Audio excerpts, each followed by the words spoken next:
অথচ আজকে যুব সমাজের একটা বড় অংশ এরা জীবনের মানেই ভুলে গিয়েছে, জীবনের উদ্দেশ্যই ভুলে গিয়েছে, জীবনের লক্ষ্য ভুলে গিয়েছে। কি জন্য আল্লাহ তোমাকে পাঠিয়েছেন যুবক, কি জন্য আল্লাহ তোমার যৌবন কাল দিয়েছেন, কি জন্য মানুষ বানিয়ে পাঠিয়েছেন, এই সব কিছু ভুলে দুনিয়ার রং তামাশার মধ্যে একদল যুবক যুবতী নেমে গিয়েছে। কথা বলুন ঠিক কিনা?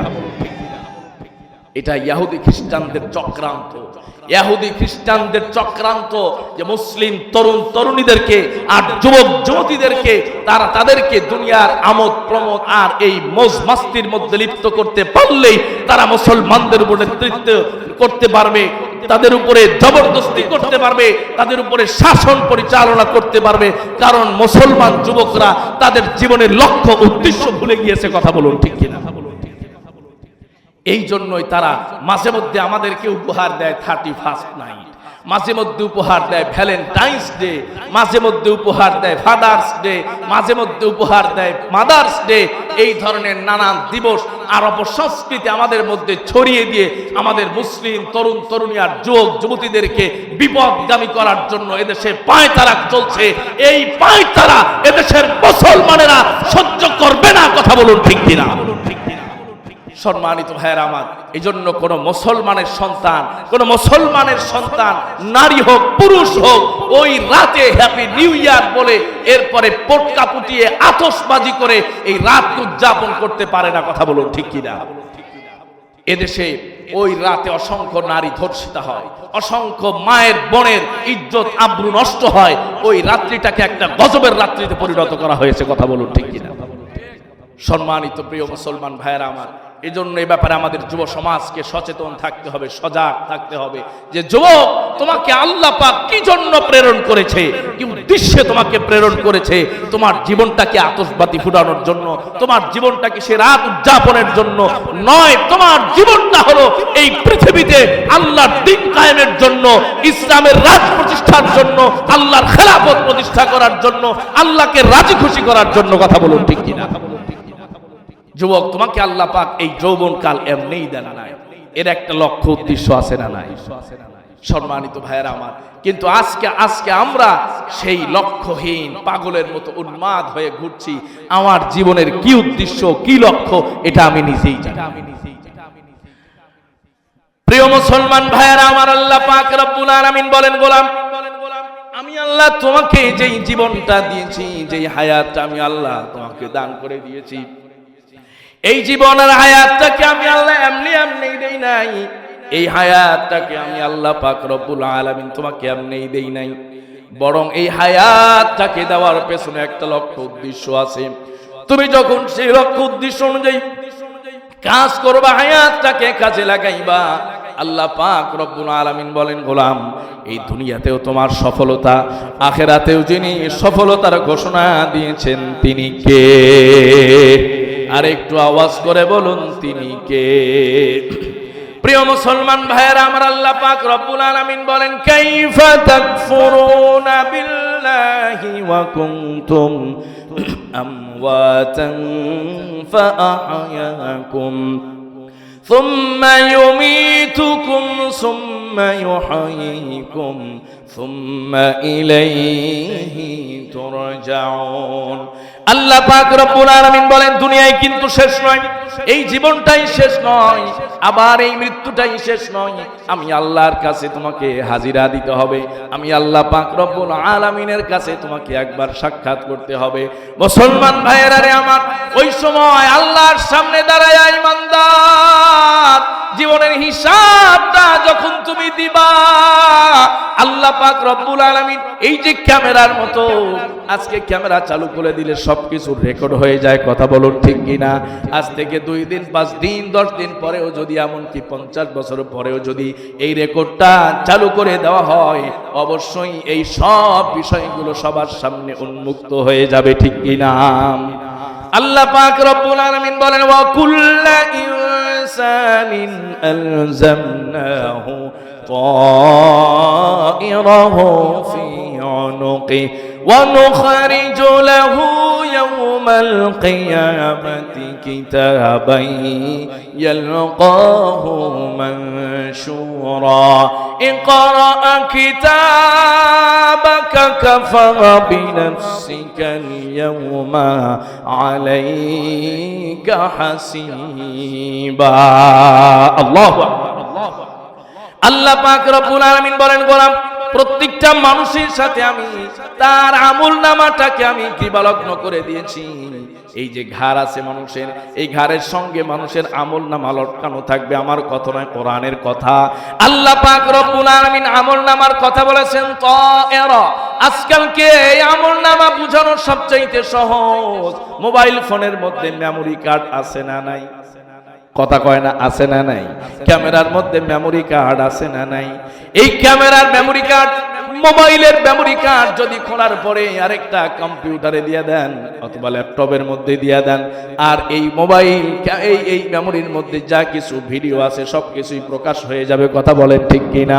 আল্লাহ পাক রব্বুল আলামিন বলেন গোলাম এই যে তোমার ঘরের সঙ্গে যে আমি আমলনামা রেখেছি, কঠিন কিয়ামতের ময়দানে এই আমলনামাটাকে আমি ওপেন করে দিব। আল্লাহু আকবার। আল্লাহ পাক রব্বুল আলামিন বলেছেন গোলাম এই আমলনামাটাকে আমি এমন ভাবে ওপেন করব, এত সুন্দর করে দিব, সহজ করে দিব, তোমার আমলটাকে হিসাব করার জন্য কোনো অন্য মানুষের প্রয়োজন হবে না। আমি বলবো ইকরা কিতাবা, তুমি তোমার আমলনামাটাকে পড়ো। আল্লাহ পাক ঘোষণা করেছেন তুমি তোমার আমলনামাটাকে পড়ো। আমলনামা পড়া শুরু করবে, নিজের হিসাবটা নিজেই নিতে পারবে। আল্লাহু আকবার।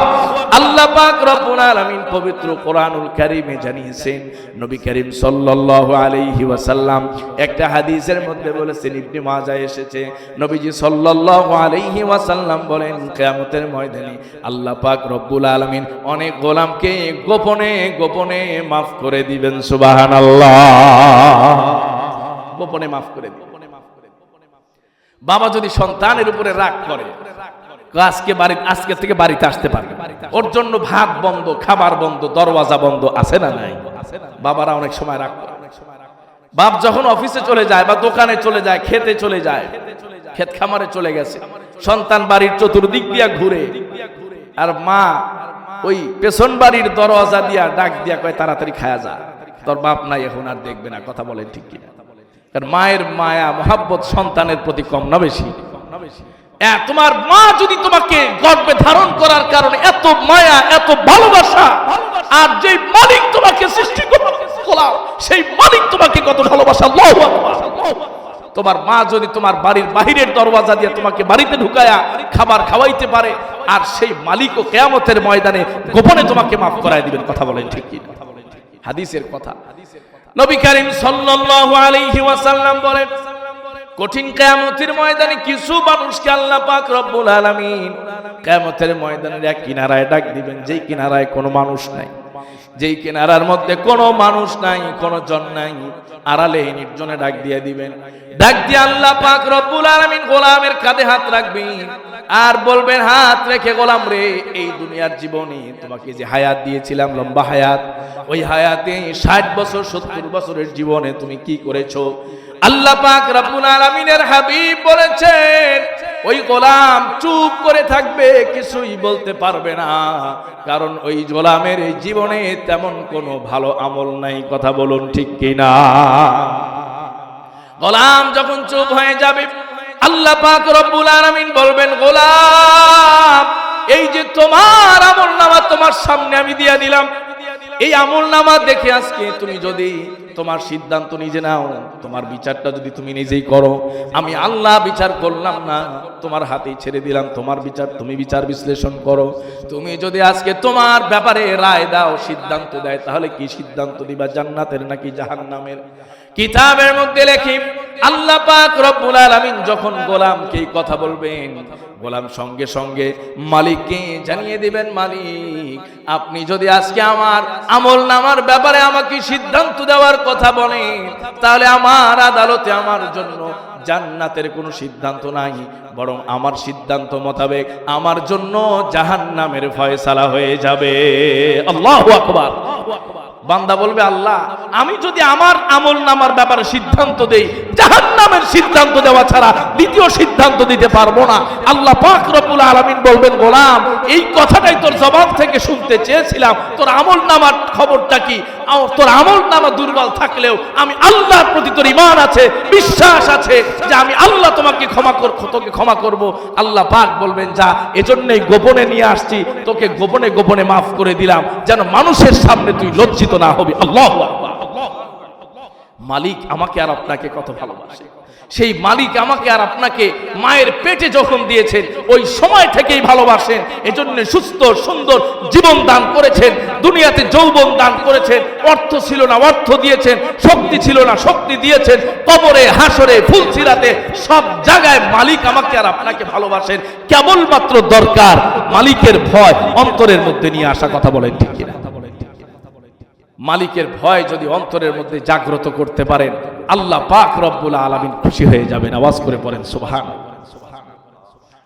প্রিয় মুসলমান ভাইয়েরা আমার, এই জন্য মালিকের ভয়, আল্লাহ পাক রব্বুল আলামিনের ভয়, আল্লাহ পাক রব্বুল আলামিন আমাকে আর আপনাকে যে তার সামনে দাঁড়াতে হয়, এই অনুভূতি যদি কোনো গোলাম তার অন্তরের মধ্যে একবার জাগ্রত করতে পারে, ওই গোলামের দ্বারা দুনিয়ার জিন্দেগিতে কোনো গুনাহ হতে পারে না। ঠিক কিনা? কারণ ওই গোলাম যেখানেই যাবে তার অন্তরের মধ্যে একটাই চিন্তা, আমার আল্লাহ দেখতেছেন। কথা বলুন ঠিক কিনা? কেউ দেখে না, দেখেন কে? কেউ দেখেন না, দেখেন কে? হযরত ওমর রাদিয়াল্লাহু তাআলা ঘটনা মনে পড়ে গেল। হযরত ওমর রাদিয়াল্লাহু তাআলা তার শাসন আমলে তিনি ঘুরে ঘুরে তার এলাকা দেখতেন, পরিদর্শন ঘুরতে ঘুরতে রাত্রিবেলায় চলে গেছেন মরু অঞ্চলে। মরু অঞ্চলে অনেক উট গবাদি পশু রাখালেরা রাখে। রাত্রিবেলায় ওই মরুভূমিতেই আপনার ছোট ছোট ঝাপড়ি বা ঝুপড়ি ঘর করে তারা সেখানেই থাকে। হযরত ওমর রাদিয়াল্লাহু তাআলা আনহু ছুটে চলছেন মরুভূমির মধ্যে। গভীর রাত হয়ে গেছে। দেখা যায় এই মরুভূমির মধ্যে অনেক রাখাল মেষ নিয়ে উট নিয়ে এরপরে গবাদি পশু নিয়ে রাত্রি যাপন করতেছে। হযরত ওমর রাদিয়াল্লাহু তাআলা আনহু হাঁটতে হাঁটতে একটা ছাউনির দিকে চলে গেলেন। যাওয়ার পরে লক্ষ্য করলেন অনেকগুলো ছাগল, অনেকগুলো গবাদি পশু নিয়ে একজন রাখাল অবস্থান করছেন।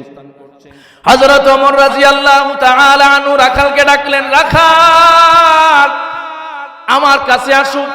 রাখাল যখন হযরত ওমরের কাছে চলে এসেছেন, হযরত ওমর রাদিয়াল্লাহু তাআলা আনহু বললেন, রাখাল শোনো, আমি তো একজন মুসাফির, ঘুরতে ঘুরতে আমি ক্ষুধার্ত পিপাসার্ত হয়ে গিয়েছি। তোমার যে কোনো একটা ছাগল থেকে এক পেয়ালা পরিমাণ দুধ দহন করে আমার জন্য ব্যবস্থা করে দাও। আল্লাহ পাক রব্বুল আলামিনের হাবিব বিশ্ব নবী সাল্লাল্লাহু আলাইহি ওয়াসাল্লামের সাহাবী হযরত ওমর এই রাখালকে যখন এই অফার করেছেন, সঙ্গে সঙ্গে রাখাল বলতেছে, এই বকরিগুলোর মালিক তো আমি নয়, এই বকরিগুলো কেবলমাত্র চড়ানোর দায়িত্ব আমার। এক গ্লাস নয়, এক ফোঁটা দুধ আমি আমার মালিকের অনুমতি ছাড়া দিতে পারবো না। আল্লাহু আকবার। একজন রাখাল, তার ঈমান কত মজবুত! আমার দেশের শত শত এমপি মন্ত্রীরা এই দেশটাকে দেউলিয়া করে দিয়েছে। কথা বলুন ঠিক কিনা? এদের মধ্যে আমানতদারি নাই।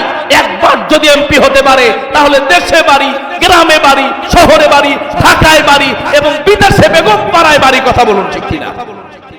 এই দেশটাকে এরা নরকে পরিণত করেছে। নরকে পরিণত করে দেশ থেকে তারা বিদায় হয়েছে। কথা বলুন ঠিক কিনা? সম্মানিত ভাইয়েরা আমার, আমানতদারি নাই, আল্লাহর ভয় নাই। এই দেশে 92% পার্লামেন্ট সদস্য তারা দুর্নীতিগ্রস্ত। কথা বলুন ঠিক কিনা? পৃথিবীর ইতিহাস এরকম নজির। যদি এদেশের যারা সংসদ সদস্য, যারা জনপ্রতিনিধি, এদের অন্তরে যদি আল্লাহর ভয় থাকতো, খোদার কসম করে বলি বাংলাদেশের চরিত্র, বাংলাদেশের অবস্থা এর চেয়ে 1000 গুণ উন্নত হয়ে যেত। কথা বলুন ঠিক কিনা? একজন রাখালের অন্তরের মধ্যে আল্লাহর ভয়। এক গ্লাস দুধ, বলছে এক ফোঁটা দুধও আমি আমার মালিকের অনুমতি ছাড়া দিতে পারবো না। আল্লাহু আকবার। আর আজকালকে রাখাল বাদ দিলাম, এরা বাদ দিলাম, আমাদের মতো আলেম ওলামাদের অন্তরে এই ভয়। কথা বলেন ঠিক কিনা? আমরা যে আলেম ওলামা, যারা হাজি গাজী আলেম ওলামা দিনদার পরহেজগার দাবি করি, এদের অন্তরেও এই তাকওয়া নাই। কথা বলুন ঠিক কিনা? সম্মানিত ভাইরা, এই আল্লাহর ভয় যতদিন পর্যন্ত অন্তরের মধ্যে জাগ্রত না হবে, ততদিন পর্যন্ত এই পৃথিবীর পরিবেশ সুন্দর হবে না। কথা বলুন ঠিক কিনা? হযরত নবীজি সাল্লাল্লাহু আলাইহি সাল্লামের জামানায় একবার নাজরান থেকে এক দল এসেছে মদিনা সফর করার জন্য, মদিনা ভিজিট করার জন্য। বিভিন্ন দেশের প্রতিনিধিরা আমাদের দেশেও আসে ভিজিট করার জন্য, দেখার জন্য এই দেশটা কেমন উন্নয়ন হয়েছে। নাজরান ওই সময়ের সবচেয়ে বড় উন্নত নগরী ছিল। তারা শুনেছে মদিনায় এক যুবকের আবির্ভাব হয়েছে, তার ছোঁয়ায় পুরো মদিনা নগরীটা উন্নত নগরীতে পরিণত হয়ে গিয়েছে। আল্লাহু আকবার। তারা আসছে এমন সময়, ওই সময়টা হলো জোহরের নামাজের কাছাকাছি। মদিনায় যখন তারা প্রবেশ করলো, ওই সময় জোহরের নামাজের আজান শুরু হয়ে গেছে। মদিনার বাজারে তারা প্রবেশ করেছে, আজান শুরু হয়ে গেছে। সমস্ত দোকানের মালিকরা তারা দোকান ফেলে, মালামাল ফেলে, ক্যাশ বাক্স ফেলে, দোকান বন্ধ করা বাদ দিয়া দোকান খুলেই মসজিদে নববীর দিকে চলে যায়। আল্লাহু আকবার। এরা আশ্চর্য হলো, কি ব্যাপার, দোকানে তালা দেয় না, লোকজন নাই, সবাই কই যায়? আজান হয়ে গেছে, নামাজের দিকে যাচ্ছে। নামাজ শেষ, নবীজির সাথে কথাবার্তা বললেন। তাদের ইবাদতের সময় হলো, তারা ইবাদত করবেন। নবীজিকে বলেন, আল্লাহর পয়গম্বর, আমাদের তো ইবাদতের সময় হয়ে গেছে। নবীজি বলেন, কোথায় যাবেন? আমাদের মসজিদে আপনারা ইবাদত করেন। আওয়াজ করে পড়েন সুবহানাল্লাহ। আমার নবীজি কত আদর্শবান মানুষ ছিল। তারা নবীজির সঙ্গে কথাবার্তা বললে একটা বিষয় বিস্ময় প্রকাশ করলো যে, নবীজি, আপনার এই বাজারের লোকজন যখন আজান হয়ে গেল দোকান খুলেই চলে গেল, এখানে কি চুরি হয় না? নবীজি বলেন, এটাই ইসলাম। যারা নামাজ পড়ে, যারা আল্লাহর উপরে বিশ্বাস স্থাপন করে, এরা কোনোদিন অন্যের সম্পদ আত্মসাৎ করতে পারে না, চুরি করতে পারে না, জেনা করতে পারে না, ডাকাত দিতে পারে না, জোর জবরদস্তি করে নিতে পারে না, চাঁদাবাজি করতে পারে না, টেন্ডারবাজি করতে পারে না, জবরদখল করতে পারে না। কথা বলো ঠিক কিনা? আজকে মুসলমান আমরা নামে আছি কিন্তু কামে নাই। কথা বলেন ঠিক কিনা? হাজী সাহেব এরপরও চুরি করে, আছে না নাই? হুজুর সাহেব এরপরও চুরি করে, আছে না নাই? ইমানদার নামাজি মসজিদে নামাজ পড়তে গেছে, নামাজ পড়ে বেরোয় দেখ জুতা নেই। এই জুতা কি জিনে নিয়ে গেছে নাকি নামাজ পড়ার মুসল্লি নিয়ে গেছে? কথা বলে ঠিক কিনা? সম্মানিত ভাইরা, নবীজি সাল্লাল্লাহু আলাইহি সাল্লাম নাজরানের লোকদেরকে বললেন যে, আমার এই দেশে মদিনায় কোনো বিল্ডিং নাই, অট্টালিকা নাই, ইমারত নাই, কিন্তু এদেশের মানুষের চরিত্র ঠিক হয়ে গেছে। দোকান খোলা থাকলেও একটা পয়সাও এখান থেকে অন্যত্র কোথাও যাবে না। আওয়াজ করে পড়েন সুবহানাল্লাহ। হযরত ওমর রাদিয়াল্লাহু তাআলা আনহু সেই রাখালকে বললেন, রাখাল শোনো, এক গ্লাস পরিমাণ দুধ দাও, আমি বড় পিপাসার্ত হয়ে গিয়েছি। রাখাল বলল, ও মুসাফির শোনো, এক গ্লাস দুধের কথা এক ফোঁটাও পাইবা না মালিকের অনুমতি ছাড়া। হযরত ওমর রাদিয়াল্লাহু তাআলা আনহু তাকে লোভ দেখালেন, গোলাম শোনো, তুমি একজন রাখাল, তোমার তো অভাব, আমার কাছে একটা ছাগল বিক্রি করে দাও। এই ছাগলের যে অর্থ হবে তুমি নিয়ে জীবন যাপন করতে পারবা, তোমার অভাব দূর হয়ে যাবে, আর আমার এই গভীর রাত্রের প্রয়োজনটাও মিটে যাবে। ওই সময় ওই রাখাল যেই শব্দটা উচ্চারণ করেছিল, আজও ইতিহাসের পাতায় সেটা স্মরণাক্ষরে লেখা আছে। সুবহানাল্লাহ। ওই রাখাল বলল, ইয়া হাযা ফাইনাল্লাহ, আল্লাহর গোলাম, আল্লাহ কোথায়? গভীর রাত্রি, দুনিয়ার কোনো সিসি ক্যামেরা নাই, পুলিশ নাই, পাহারা নাই, প্রটোকল নাই, কোনো মানুষ দেখবে না, মালিক দেখবে না, কেউ দেখবে না, এরপরেও যিনি দেখবেন তিনি কে?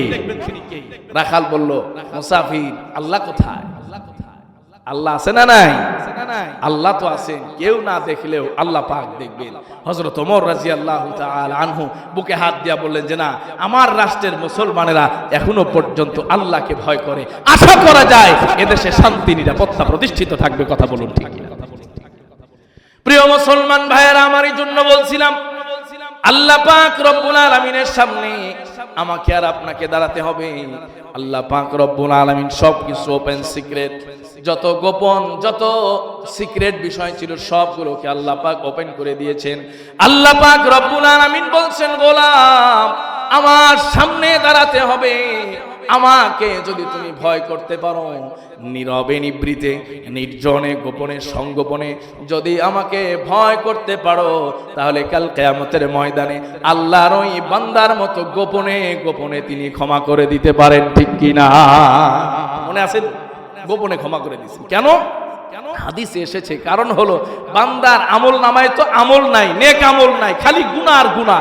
এটা যদি মানুষের সামনে প্রকাশিত হয়ে যায় তাহলে বান্দা বড় লজ্জিত হয়ে যাবে।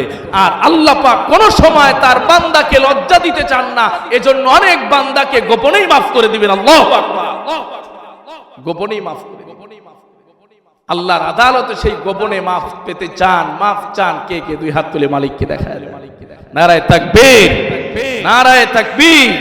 আল্লাহ তুমি তোমার এই গোলামগুলোকে সেই ক্ষমার যোগ্য বানায় দাও। সবাই বলেন আমিন।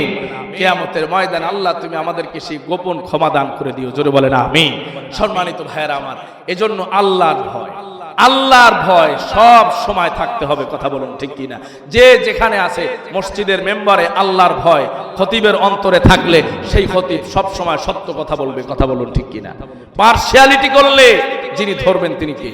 বক্তার মঞ্চে যে বলবে তিনি সত্য কথা বলবে, শুধুমাত্র বুলেটের সামনে নয়, অস্ত্রের সামনে নয়, যদি এমন কি তার গলার মধ্যে ছুরি রাখা হয় এরপরও সত্য কথা বলতে হবে। কথা বলুন ঠিক কিনা? এটাই আল্লাহর ভয়। যিনি চেয়ারম্যান হয়েছেন, চেয়ারে যখন বসবেন আল্লাহর ভয়, এমপি হয়েছেন, সংসদে যাবেন আল্লাহর ভয়, মন্ত্রিত্ব গ্রহণ করেছেন, সংসদে যাবেন আল্লাহর ভয়। সর্বত্রই যদি এভাবে আল্লাহর ভয় মানুষের অন্তরে যদি জাগ্রত হয়ে যায়, এদেশটাকে যিনি সুন্দর করে দিবেন তিনি কে? কোনো পুলিশ লাগবে না, কোনো পাহারাদার লাগবে না, অফিসে সিসি ক্যামেরা লাগবে না, অটোমেটিক দেশের সব নিয়ম শৃঙ্খলা সবকিছু সুন্দর হয়ে যাবে। আওয়াজ করে বলুন কথা ঠিক কিনা? কারণ মানুষ কাকে ভয় করে? আল্লাহর ভয়। সবার উপরে যিনি, তিনি হলেন আল্লাহ। ওই আল্লাহর ভয় যদি আমার আর আপনার অন্তরের মধ্যে আসে, তাহলেই আমার আর আপনার এই দুনিয়াতে আসাটা সার্থক হবে। আর আল্লাহ পাক যে চাবি দিয়া, যে উদ্দেশ্য দিয়া আমাদেরকে পাঠিয়েছেন, মা খালাকতুল জিন্না ওয়াল ইনসা ইল্লা লিয়াবুদুন, যে মানুষ আর জিনকে আল্লাহ পাক আল্লাহর ইবাদত করার জন্য সৃষ্টি করেছেন। আল্লাহর ভয় অন্তরে থাকলে বান্দার সব কাজ আল্লাহর ইবাদত হয়ে যাবে। সুবহানাল্লাহ।